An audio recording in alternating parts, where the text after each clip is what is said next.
કેશોદના college road ઉપર ઘરેથી બહાર બોલાવી હુમલો કરતા નોંધાઈ પોલીસ ફરિયાદ। કેશોદના કોલેજ રોડ ઉપર આવેલા ઇન્દિરાનગર વિસ્તારમાં પરિવાર સાથે રહેતા અજયભાઈ અનિલભાઈ પરમારના ઘરે હાજર હતા ત્યારે મોડી રાત્રે મોબાઈલ પર ફોન કરી સુજલ પ્રાણલાલ રાઠોડ એ ઘરની બહાર કામ છે એવું કહી બોલાવતા અજયભાઈ અનિલભાઈ પરમાર ડેલો ખોલી બહાર જતા સુજલ પ્રાણલાલ રાઠોડ અને વિપુલ સાજણભાઈ બાંભણિયા મોટરસાયકલ લઈને આવ્યા હતા। મોટરસાયકલ પરથી ઉતરી કાંઈ પણ બોલ્યા ચાલ્યા વગર અજયભાઈ અનિલભાઈ પરમારને નીચે પાડી દઈને આધેધડ માર મારતા ત્યારે અમિતભાઈ અરવિંદભાઈ રાઠોડ આવી એકસમ કરી મૂંઢમાર મારવા લાગ્યા હતા। અપશબ્દો બોલતા હતા। પરિવારજનો બહાર દોડી આવતા અજયભાઈ અનિલભાઈ પરમારની બહેન તેમજ દાદા કાંતિભાઈ તેમજ કાકા દિનેશભાઈ તેમજ કાકા જીતેન્દ્રભાઈ માતા રમીલાબેન નાના કાકાની દીકરી પૂનમબેનને માર મારી ઈજાગ્રસ્ત કરી અપશબ્દો બોલ્યા હતા।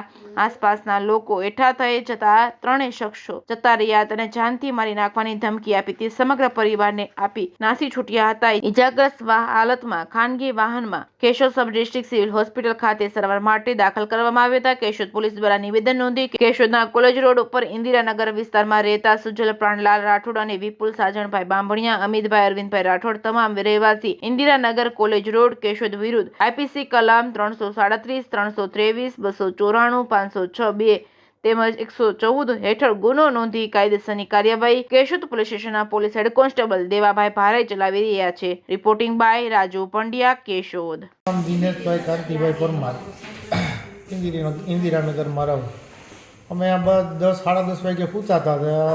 અચાનક 3-4 છોકરા આવ્યા દારૂ પી ફૂલ અને મારા ભાઈનો છોકરો મોટો છે એને મારવા માંડ્યા છે। મને તો કંઈ ખબર નહીં, એને હારો માર્યો પણ ડેલામાં પાણાનો અવાજ આવ્યો ને તે દોડીને ગયો તો એને છોડાવો વેરગયો તો એને મને પાણો મારી દીધો। તો પછી અમારા ઘરના બધા નીકળી ગયા બૈરા ને તો છોકરીઓ માથે અને બાયુ માથે ને બધા હાથ ઉપાડ કરવા માંડ્યા। અમારી નાની છોકરી 5 વર્ષની 10 વર્ષની છોકરી ને એવડો પાણો માર્યો તેને પગ ખોજાડી દીધો। તે હવે કયા કારણોસર આવ્યો દારૂ પીને આખા ઘરને મારવાની ગણતરી આવ્યા તો આ બનાવ બીજી તો મને કંઈ ખબર નથી। એ છોકરાઓને શું હોય એ છોકરાઓમાં કંઈક માથાકૂટી છે એકાબીજાની।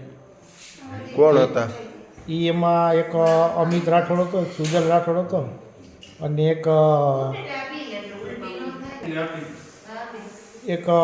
અમિત રાઠોડ હતો, સુજલ રાઠોડ ને વિપુલ બામણિયા।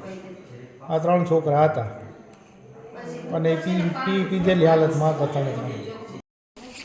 પરમાર પૂનમ જીતેન્દ્રભાઈ મારા બાબુ બે ભાઈ ને બધીને એ ભાઈ પાણકા મારતા તો તમને પૂછતા હતા તમને બોલાવાય એટલે પછી હું ભાઈ નીકળી તો મને પાણકો માર્યો। પછી મારા દીદીને એને બધા ઝાપડ મારતા હતા અને પછી બધા બાંધતા હતા તો પછી હું અંદર આવી ગઈ મને પાણકો લાગ્યો તો પછી મારા બાપાને પાણકો માર્યો કે મારા બાપાને કેવું લગાય મારા દાદાને કેવું લગાવ્યું અને